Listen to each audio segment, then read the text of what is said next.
ठीक है, तो पहला प्रश्न ये कहता है कि एरे क्या है। हमने कहा भाई एरे समान प्रकार के डेटा टाइप्स का समूह होता है। अब समान प्रकार के डेटा टाइप्स का समूह है तो हमने एक छोटा सा सिंटेक्स बनाया है। यहाँ पर देखो, इंटीजर ARR फिर 5, तो इंटीजर डेटा टाइप हो गया, ARR एरे का नाम हो गया, 5 जो है वो इसकी साइज हो गई, है ना, साइज हो गई।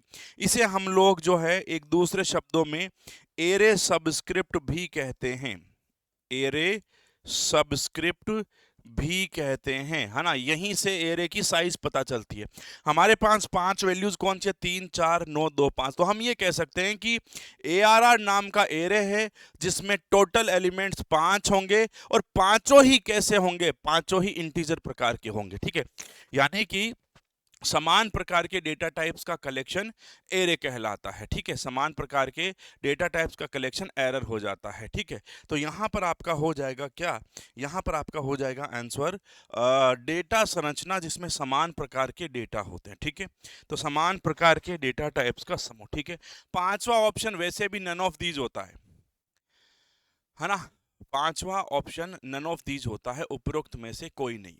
तो सॉरी, जो जिसे हम बोलते हैं कि उत्तर नहीं लेना होता है वो वाला, तो उसको लिखने से कोई मतलब नहीं। ठीक है, और दूसरे एग्जाम्स में जो है वहां पर एक ऑप्शन और दिया जाता है, 5 अलग अलग पैटर्न दिए जाते हैं। ठीक है, तो चलो पिछले पैटर्न के अनुसार हम लोग जो है नेक्स्ट जो क्लासेस होंगे, सेशंस होंगे, उसमें हम लोग जो है 5 ऑप्शन को भी यूज में ले लेंगे। ठीक है, चलिए चलते हैं प्रश्न संख्या 2 पर। अब उससे पहले ये समझ लो एरे क्या था, हमने जहां पर अभी डिस्कशन किया था। जैसे यहां पर देखो, ये एक एरे है, ठीक है, जिसमें टोटल एलिमेंट कितने हैं, 5, ABCDE, ये क्या कहलाते हैं, एलिमेंट। अब आप गौर करोगे तो सारे अल्फाबेट है ABCDE, यानी कि ये सबका जो डेटा टाइप है वो क्या है, समान है। या तो नंबर होंगे, या अल्फाबेट होंगे, या फिर जो है यहां पर फ्लोट हो सकते हैं। ठीक है, तो जैसा एरे होगा, जैसा एरे का डेटा टाइप होगा, वही यहां पर जो है उनका जो है क्वालिटी होगा, या उनके प्रकार होंगे। ठीक है, BCA वाले एलिजिबल है अभी आज तक।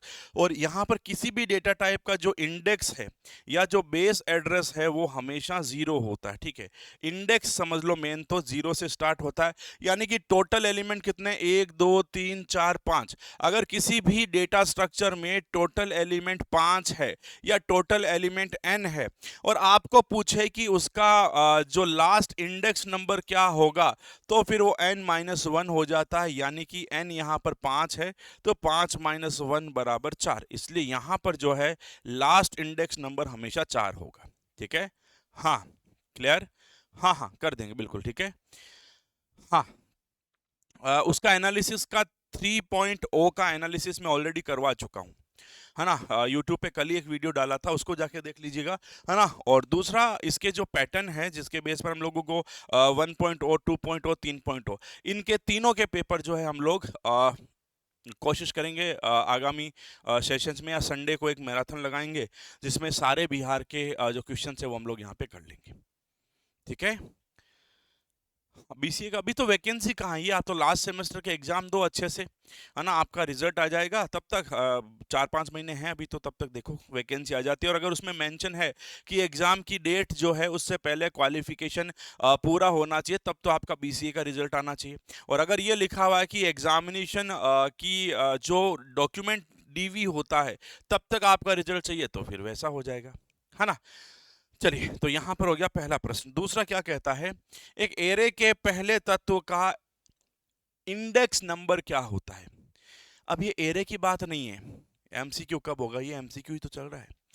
जब हम लोग बात करते हैं एरे की या किसी भी डेटा स्ट्रक्चर की, ये हमने कह दिया है, बता दिया आपको कि चाहे कोई भी डेटा स्ट्रक्चर हो, किसी भी डेटा स्ट्रक्चर का जो इंडेक्स नंबर होता है वो हमेशा कहाँ से शुरू होता है भाई, किसी भी डेटा स्ट्रक्चर का इंडेक्स नंबर हमेशा 0 से स्टार्ट होगा, 0 से स्टार्ट होगा। एक और बात, एरे के जो लास्ट इंडेक्स नंबर है, लास्ट इंडेक्स नंबर जो है वो क्या होता है, तो लास्ट इंडेक्स नंबर जो है वो n-1 माना जाता है। यहां पर n का मतलब है साइज ऑफ डेटा स्ट्रक्चर। ठीक है, डेटा स्ट्रक्चर की साइज, माना कि डेटा स्ट्रक्चर की साइज 10 है, तो मैक्सिमम नंबर क्या हो जाएगा n-1, यानी कि 10-1 बराबर 1। अगर आपके एरे में टोटल एलिमेंट 5 है तो एरे का मैक्सिमम इंडेक्स नंबर क्या होगा, 5-1 बराबर 4। ये पैटर्न जो है यहाँ पर हो जाएगा, ठीक है। हाँ, तो यहाँ पर हमारे पास बोला है कि पहले तत्व का इंडेक्स नंबर, तो पहले एलिमेंट का इंडेक्स नंबर तो 0 ही होगा। लेकिन अगर आपको पूछे कि यही एरे है ना, और इस एरे में टोटल एलिमेंट्स जो है माना कि 9 है, ठीक है, तो लास्ट इंडेक्स नंबर जो है वो क्या हो जाएगा, लास्ट इंडेक्स नंबर यहाँ पर निकलेगा 9-1 बराबर 8, ठीक है। क्योंकि आप लोग समझते हो कि जब इंडेक्स नंबर 0 से स्टार्ट होता है तो लास्ट नंबर आपका क्या हो जाएगा, लास्ट नंबर हो जाएगा n-1, क्योंकि पहला हम तो सीधा नंबर गिनते हैं, लेकिन ये 0 से स्टार्ट होता है और ये 0 से स्टार्ट होता है, that means the maximum number would B only n-1, that is 9-1, that is 8, ठीक है। तो एक एरे के पहले नंबर का इंडेक्स नंबर, पहले एलिमेंट का इंडेक्स नंबर क्या होता है, दैट विल बी 0, वो आपका 0 होगा, ठीक है। तीसरा प्रश्न, यदि एक एरे में 10 तत्व है तो एरे के अंतिम तत्व का इंडेक्स नंबर क्या होगा। अब बताओ जरा सवाल, यदि एक एरे में टोटल एलिमेंट्स की संख्या, number of elements in an array is 10, then what will be the index number of last element. आ गई ना बात समझ में, यानी कि जब भी हम लोग लास्ट इंडेक्स नंबर निकालेंगे, जब भी हम लोग लास्ट इंडेक्स नंबर निकालेंगे, we will always have n-1, ठीक है। और यहां पर n का मतलब है टोटल एलिमेंट्स, n का मतलब है टोटल एलिमेंट्स, यहां पर n का मतलब है साइज ऑफ डेटा स्ट्रक्चर। तो अगर एक डेटा स्ट्रक्चर की साइज 10 एलिमेंट की है तो उसका सबसे लास्ट जो है आपका नंबर जो होगा, इंडेक्स नंबर क्या होगा, दैट वुड बी 10-1, ठीक है। समझ में आ गई बात आपको, कोई समस्या। तो यहां पर हो जाएगा 10 एलिमेंट्स हैं तो लास्ट इंडेक्स नंबर हो जाएगा 10-1 इज इक्वल्स टू 9, ठीक है। बहुत छोटा प्रश्न है, लेकिन छोटे से ही हम लोग धीरे धीरे बड़े की ओर पढ़ेंगे, ठीक है। तो अगर एरे में टोटल एलिमेंट्स 10 है तो 10 में से एक गया तो हमारा जो लास्ट एलिमेंट बनेगा, लास्ट जो इंडेक्स नंबर निकलेगा वो हमारे पास में क्या हो जाएगा, 9 हो जाएगा, ठीक है। 10-1 बराबर 9। क्या सबको समझ में आ गई बात। चलिए अगला देखो, चौथा, निम्नलिखित में से कौन सा ऑपरेशन एरे में नहीं किया जा सकता है। निम्नलिखित में से कौन सा फंक्शन एरे में नहीं किया जा सकता। देखो एरे क्या है, एक डेटा स्ट्रक्चर, और हम लोग जब बात करते हैं डेटा स्ट्रक्चर पर किए जाने वाले ऑपरेशन, ये मैंने आपको ऑनलाइन बैच में लिखवाया है ना। डेटा स्ट्रक्चर पर किए जाने वाले ऑपरेशंस, डेटा स्ट्रक्चर पर किए जाने वाले ऑपरेशंस। अब देखो भाई, डेटा स्ट्रक्चर पर जो ऑपरेशंस किए जाते हैं, डेटा स्ट्रक्चर पर जो ऑपरेशंस किए जाते हैं वो होते हैं टोटल 6, ठीक है। पहला होता है डेटा एलिमेंट को इंसर्ट करना, दूसरा होता है डेटा एलिमेंट को डिलीट करना, तीसरा होता है डेटा एलिमेंट को सर्च करना, चौथा होता है डेटा एलिमेंट को सॉर्ट करना, आरोही या अवरोही क्रम में जमाना, पांचवा होता है डेटा एलिमेंट को अपडेट करना, और छठा होता है डेटा स्ट्रक्चर को ट्रेवर्स करना, यानी कि डेटा स्ट्रक्चर को प्रोसेस करना या डेटा स्ट्रक्चर को यूज में लेना, ठीक है। तो टोटल मिला करके डेटा स्ट्रक्चर पर 6 ऑपरेशंस होते हैं, 6 ऑपरेशंस हो गए, इंसर्ट करना, डिलीट करना, सर्च करना, सॉर्ट करना, अपडेट करना और ट्रेवर्स करना, यानी कि just move the data structure या use the data structure, that is what we talk about traversing. अब हमारे पास ऑप्शंस क्या, नए तत्वों को जोड़ना यानी कि इंसर्शन, दैट इज ओके, किसी विशेष तत्व को खोजना, सर्च कर सकते हैं, एरे को पुनः रिसाइज करना, किसी तत्व को डिलीट करना, ये भी कर सकते हैं। यार इसका मतलब ये हुआ कि ये एक बात समझना, एक बात है कि जब एरे को एक बार डिक्लेयर कर दिया है ना, एरे को जब एक बार डिक्लेयर कर दिया हम लोगों ने, तो हम लोग एरे को वापस रीसाइज नहीं कर सकते हैं। बात समझ में आ गई। एरे को डिक्लेयर करने के बाद resize of array is not possible, resize of array is not possible. Array को रिसाइज करना इज नॉट पॉसिबल। तो क्या पॉसिबल है? क्या हमने एरे में 5 एलिमेंट डिक्लेयर किए तो हम क्या उसकी साइज बढ़ा सकते हैं? हाँ, एक ऑप्शन वहां पर हमारे पास जरूर है, और वो है कि हम जब आगे आगे बढ़ते तो हमारे पास एक न्यू कीवर्ड करके आता है ना। न्यू कीवर्ड होता है जो क्या करता है, डायनामिकली साइज अलोकेट करता है। ठीक है, डायनामिकली साइज अलोकेट करता है। ठीक है, अब ये डायनामिकली साइज अलोकेट करता है, इसका मतलब किसी भी एरे को डिक्लेयर करने के बाद रन टाइम पर उसे साइज एक्स्ट्रा दी जा सकती है, और ये हर लैंग्वेज का काम नहीं है, ये ऑब्जेक्ट ओरिएंटेड प्रोग्रामिंग में होता है। ठीक है, ऑब्जेक्ट ओरिएंटेड प्रोग्रामिंग में किसी भी एरे को डिक्लेयर करने के बाद रीसाइजिंग इज पॉसिबल, रीसाइज करना इज पॉसिबल, हम लोग कर सकते हैं। क्या बात समझ में आ गई मेरी यहां पर? तो हमारे पास में पूछा था कि भाई एरे पर कौन सा ऑपरेशन नहीं कर सकते हैं, तो एरे पर हम लोग 6 काम करते हैं: insert, delete, search, sort, update, traverse. यहां पर है एरे को रिसाइज करना, और एरे को रिसाइज करने का काम हम लोग नहीं कर सकते हैं। ठीक है, क्लियर? रीसाइज करना मतलब कम करना या ज्यादा करना। हम एक एक एलिमेंट अलॉट कर सकते हैं ना, न्यू एरे करेंगे एक साइज अलॉट हो जाएगी, फिर करेंगे एक और साइज अलॉट हो जाएगी। ठीक है ना, है ना, ये सभी के लिए है। ठीक है, एक कॉमन सिलेबस की बात कर रहा हूँ। डेटा स्ट्रक्चर राजस्थान में कक्षा 7 से पढ़ाया जाता है ना। हाँ, उसके लिए भी स्टार्ट हो जाएगी वापस। ठीक है, 5वां प्रश्न देखो, C++ में एक एरे को 10, 20, 30 से प्रारंभ करने के लिए कौन सा कोड सही है? देखो, जब आप किसी भी एरे को डिक्लेयर करो, हमने कल एरे का इनिशियलाइजेशन पढ़ा था। ठीक है, बिहार टीचर वालों के लिए कोई बैच नहीं है क्या सर? बैच है ना, वही तो पढ़ा रहा हूँ। सुबह 11 बजे लाइव क्लास होती है, आप कौटिल्य एप्लीकेशन में जाइए, वहाँ पर बिहार एग्जाम्स में आपको TRE 4.0 करके मिल जाएगा। उसकी फीस मेरे हिसाब से 400-500 रुपये है, तो वो बैच आप वहाँ से ले लीजिए। उसमें सुबह 11 बजे लाइव क्लास चलती है। ठीक है, अब देखो यहाँ पर कि एरे को जब एरे का जो इनिशियलाइजेशन होता है वो 2 प्रकार से होता है।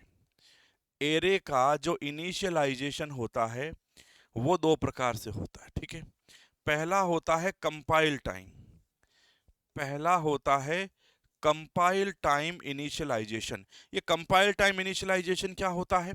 इसमें क्या होता है, एरे को डिक्लेयर करते ही वैल्यूज दे दी जाती है। जैसे यहां पर हमारे पास 3 वैल्यूज है, और हमने यहां पर साइज दे दी 3, फिर हमने दे दिया 10, 20 और 30। ठीक है, ये बंद और ये हो गया। तो ये एरे को कंपाइल टाइम पर जो है हम लोग दे सकते हैं। ठीक है, एरे को कंपाइल टाइम पर, यानी कि ये हमारा आंसर यहां पर हो जाएगा सही। दूसरा जो होता है उसे बोलते हैं रन टाइम कंपाइलेशन या रन टाइम इनिशियलाइजेशन। ये क्या होता है? तो इसमें क्या किया जाता है गाइज, इसमें एरे को तो डिक्लेयर कर दिया जाता है, जैसे INT ARR, ये इसकी साइज लिख दी और इसे बंद कर दिया। अब क्या होगा, यहां पर जो एलिमेंट्स हैं ये रन टाइम पर या programme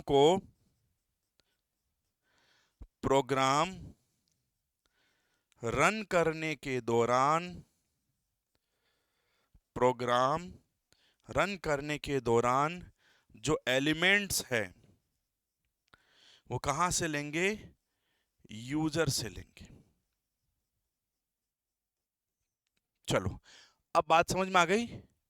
A and B both, B नहीं होगा, यहां पर हम लोग नहीं कर सकते। जो सबसे सही कोड है वो ए है, सबसे सही जो है वो ए है ना। यानी कि क्या हुआ कि इस एक एरे को हम लोग इससे इनिशियलाइज करना चाहते हैं, तो भाई एरे का इनिशियलाइजेशन 2 प्रकार का, एक कंपाइल टाइम इनिशियलाइजेशन, एक जो है आप लोगों का रन टाइम इनिशियलाइजेशन। ठीक है, good morning Ruparam. Compile time integer ARR 3 और 10, 20, 30, और रन टाइम पर इंटीजर ARR और 3। यानी कि जब रन टाइम पर करेंगे तो हमें 3 एलिमेंट्स देने पड़ेंगे, कंपाइल टाइम पर हमें जरूरत नहीं है, हम तो जब डिक्लेयर करेंगे तभी दे देंगे।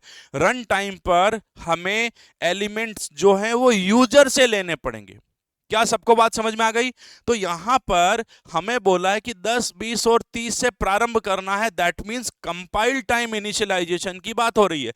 और जब कंपाइल टाइम इनिशियलाइजेशन की बात होगी तो हम लोग बात करेंगे ए ऑप्शन की। क्वेश्चन संख्या 5, right answer A. Is that clear?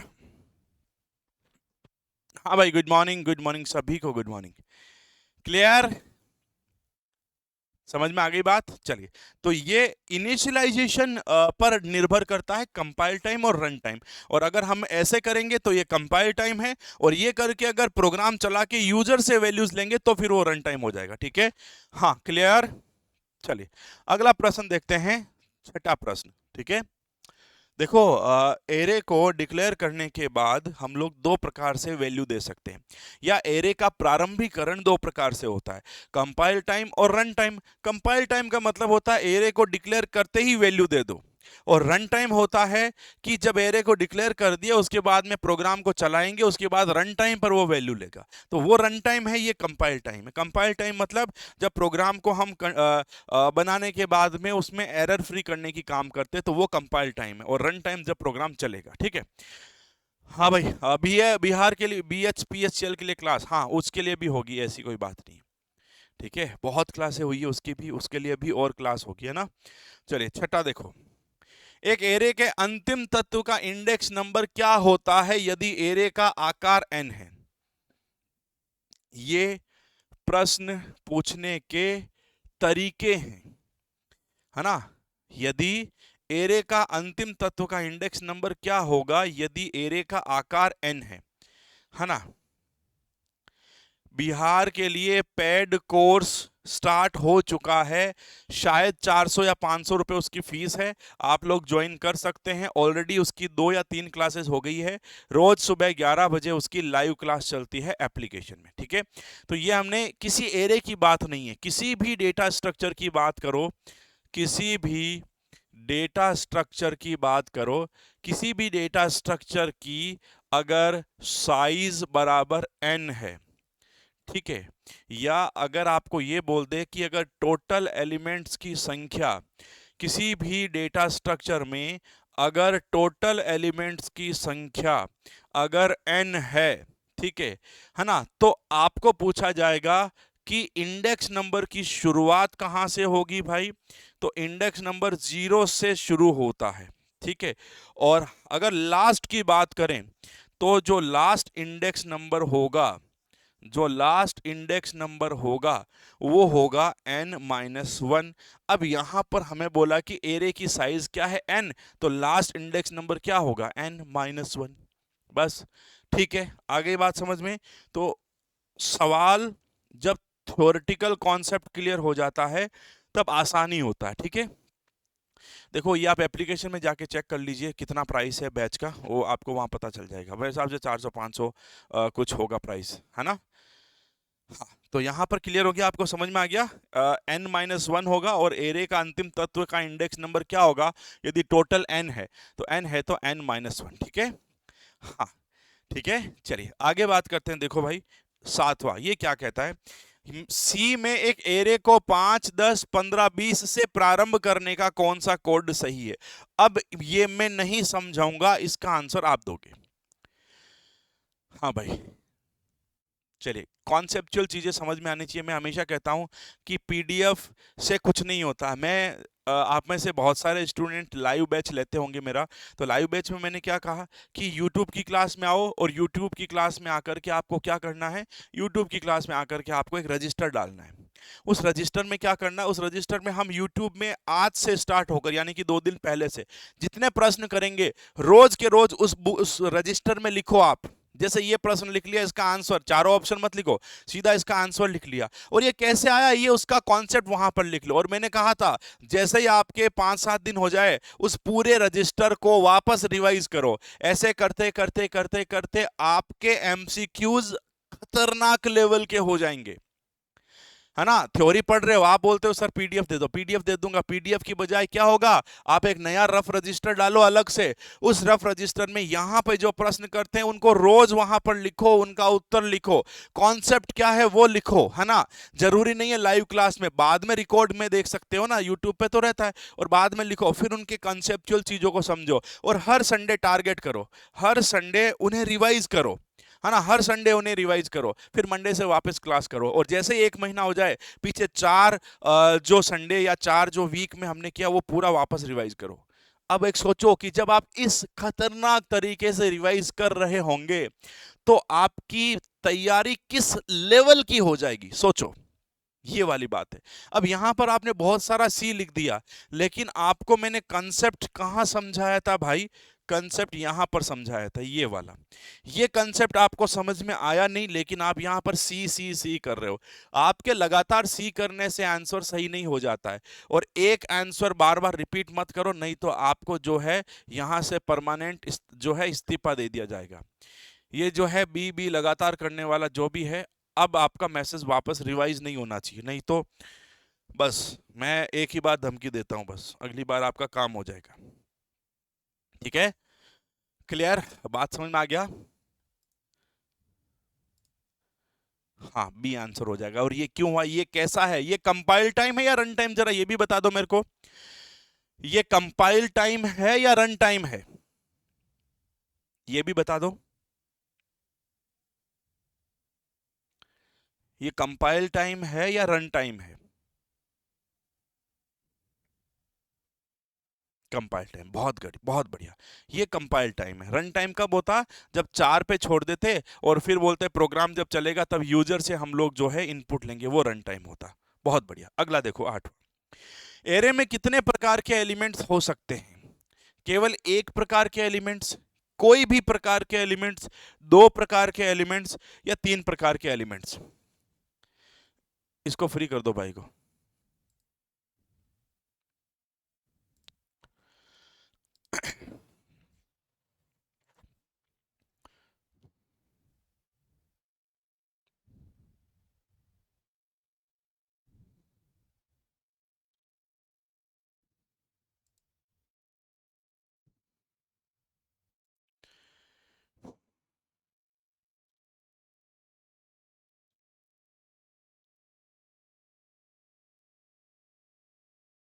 रुक जाओ रुक जाओ, सॉरी कह दिए। इस बार से मैसेज नहीं आना चाहिए, है ना? हाँ, चलिए। तो ए इज द राइट ऑप्शन। ठीक है गाइज, आज आज इंग्लिश में कर लीजिए, हिंदी में कर लीजिए। कल पिछले 2 सेशन हमने इंग्लिश और हिंदी बोथ में किए थे, है ना? आज थोड़ा पीडीएफ में थोड़ा समय लग गया ना, इसलिए इंग्लिश नहीं आई। ठीक है, तो टेंशन मत लीजिएगा। क्लियर? हिंदी और इंग्लिश दोनों में हमारे एमसीक्यू चलते हैं। केवल टुडे ओनली जो है हम लोग नहीं ले पाए यहाँ पे इंग्लिश में सेशंस, है ना? चलिए, तो देखो, एरे की तो डेफिनेशन भी यही होती है। एरे होता क्या है? Array group of homogeneous data types. ठीक है, ग्रुप ऑफ होमोजीनियस,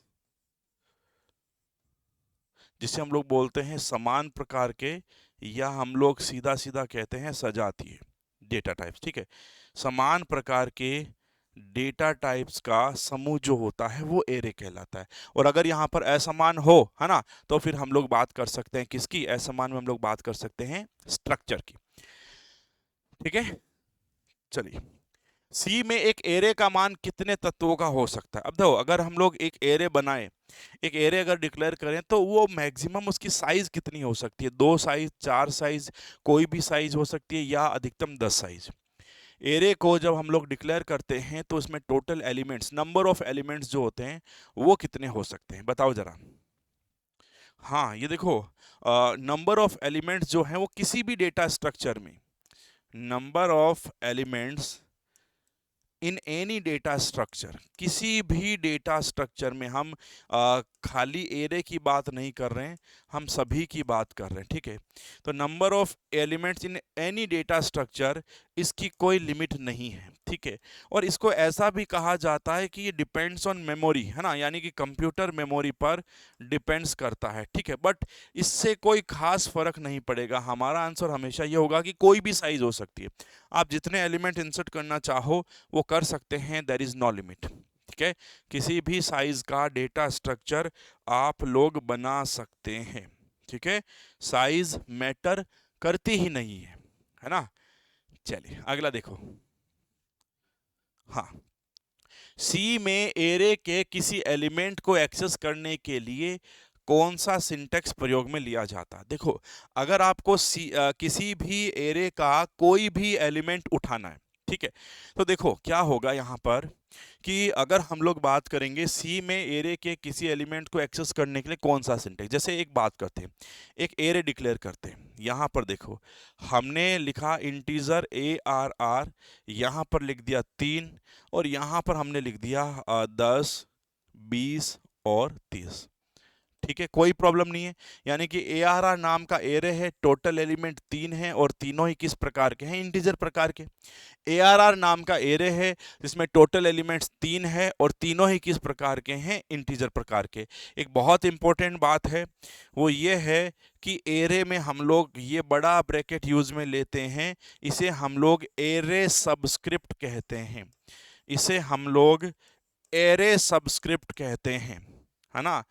एरे में हम लोग बड़ा ब्रैकेट यूज में लेते हैं जिसे हम लोग एरे सबस्क्रिप्ट कहते हैं। और एरे के किसी भी एलिमेंट के लिए यहाँ पर लोकेशन जो है ये बनेगी 0, ये लोकेशन बनेगी 1, ये लोकेशन बनेगी 2।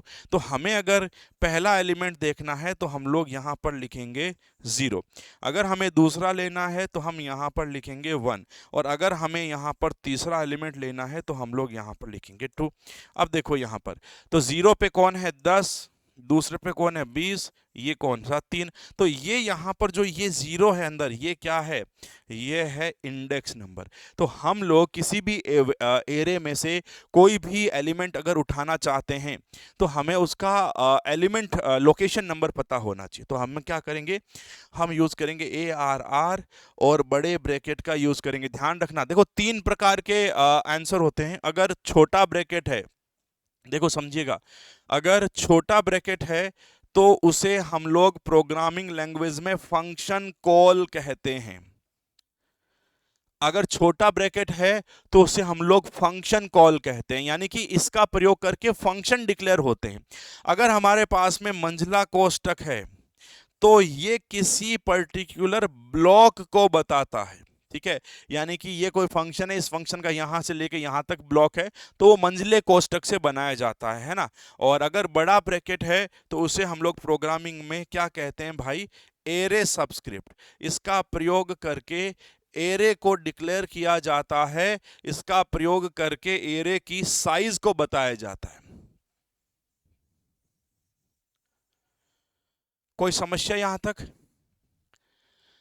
आ गई बात समझ में? तो छोटा ब्रैकेट फंक्शन कॉल, यानी कि इसका प्रयोग करके हम जो है प्रोग्रामिंग में फंक्शन को डिक्लेयर करते हैं, है ना।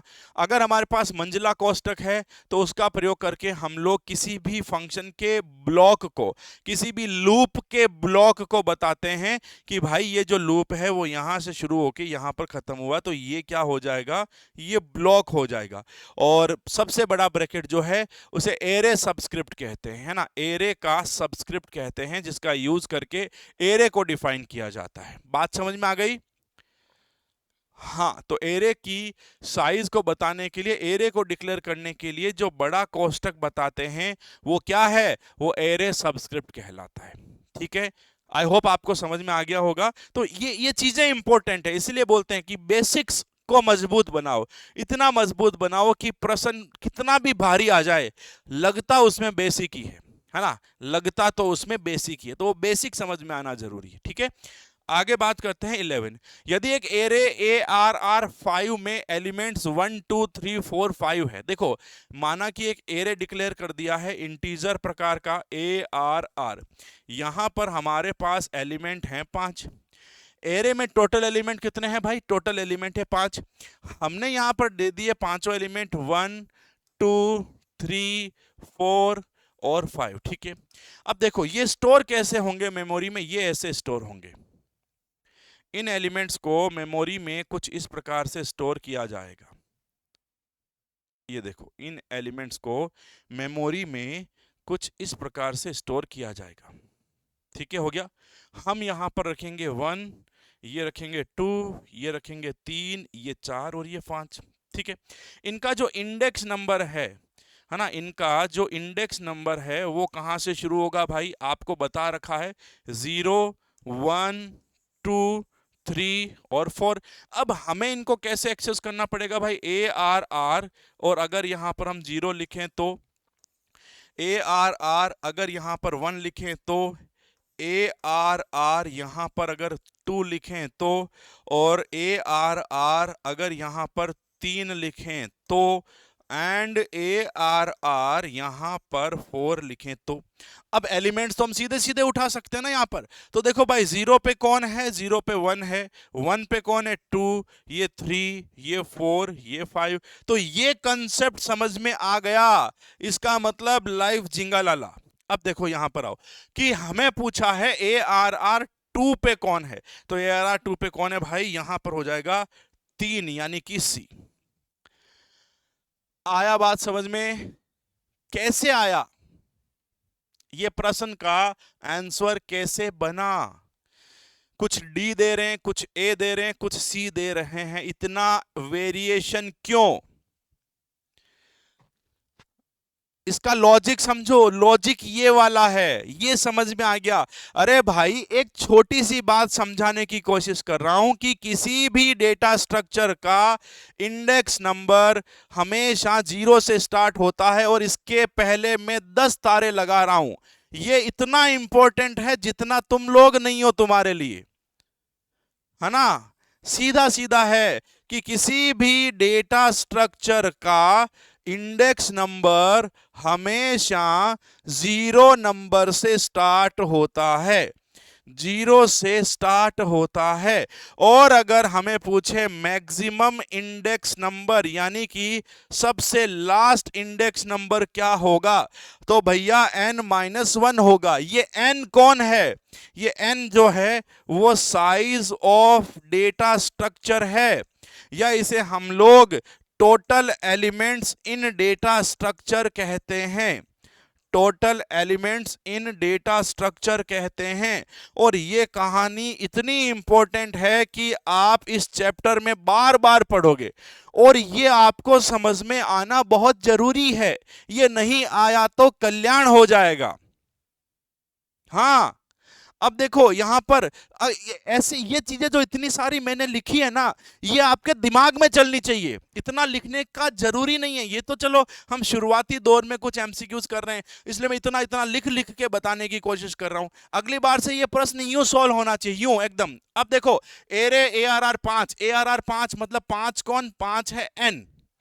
मैं आपसे बोलूं एरे का मैक्सिमम इंडेक्स नंबर क्या होगा? अरे तो भाई सीधा सीधा 5 - 1 करो ना। ये देखो, ये 4 हो गया, तो ये 4 है क्या? नहीं है, है ना? तो अगर ये 4 है तो हमें क्या करना पड़ेगा? हमें पहला एलिमेंट 0 से स्टार्ट कर दो। तो ये 0 है, ये 1 है, ये 2 है, ये 3 है, ये 4 है। हमें पूछा है सेकंड नंबर पे कौन है, सेकंड नंबर पे कौन है? 3 है। ये सीधा आंसर आना चाहिए। लोकेशन ज्ञात करना आना चाहिए।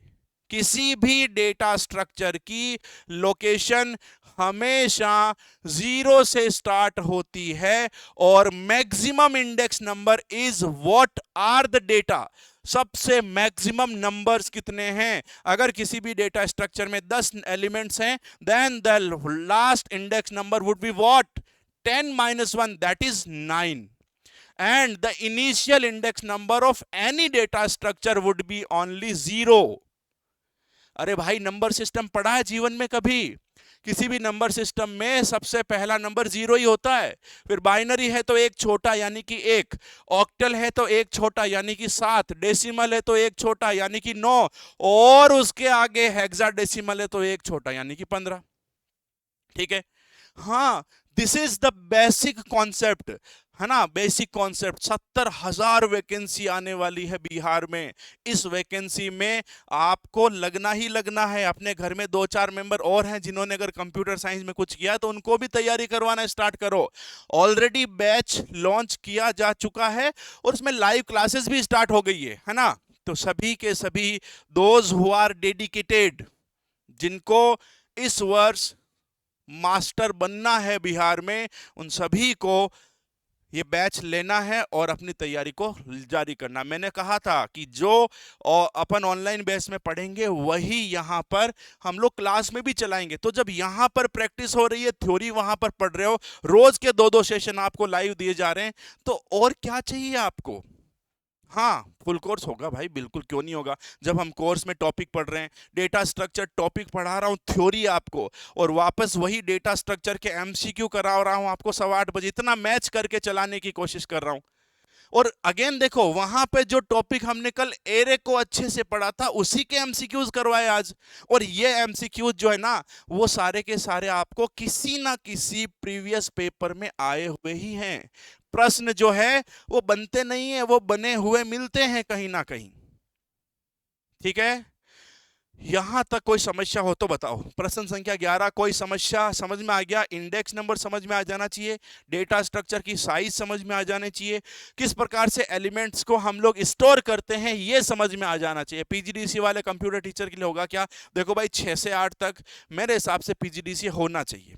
ठीक है, अब इसका हिसाब मैं इसलिए बोल रहा हूं क्योंकि बिहार का जो जो नोटिफिकेशन है वो 6 से 8 वाला आना जरूरी, क्योंकि अभी या तो 11 से 12 आया या 6 से 10 जो अनुसूचित जाति जनजाति में स्कूल्स में आया था। ठीक है, तो अब 6 से 8 का अलग से नोटिफिकेशन आएगा, तो पीजीडीसीए तो राजस्थान में तो बेसिक कंप्यूटर अनुदेशक तक पीजीडीसीए चलाया जाता है, इवन 9 to 10th क्लास के टीचर्स के लिए। तो दैट इज, आप अगर केंद्रीय विद्यालय में बात करो, नवोदय विद्यालय में बात करो, तो वहां पर भी पीजीडीसीए है ना, ऐसी कोई बात नहीं है। तो आपके पीजीडीसीए होगा, आप यकीन मान के चलिए और तैयारी को स्टार्ट करिए। ऐसा नहीं हो 2 महीने बाद नोटिफिकेशन आ जाए, वहां पे पीजीडीसी अलाउ कर दे, फिर आपको बोल दे जून में एग्जाम लेंगे, है ना, तो फिर गले में आ जाएगी। तो ऐसा ना कुछ करना, ना कुछ सोचना है। आपने क्वालिफिकेशन किया, just just give your best, अपनी तैयारी स्टार्ट करिए बस, है ना। हाँ, बस बस ठीक है। और रेगुलर लाइव पहुंचते रहिए, सुबह 8:15 की क्लास को ज्वाइन करते रहिए। और एप्लीकेशन में जिन्होंने बैच नहीं लिया है, वो बैच लेकर के लाइव क्लास में पहुंचे, बढ़िया सा रजिस्टर लाएं और लिखना स्टार्ट करें। ठीक है, मिलेंगे कल वापस एक और सेशन में, तब तक के लिए thank you so much, bye bye, take care.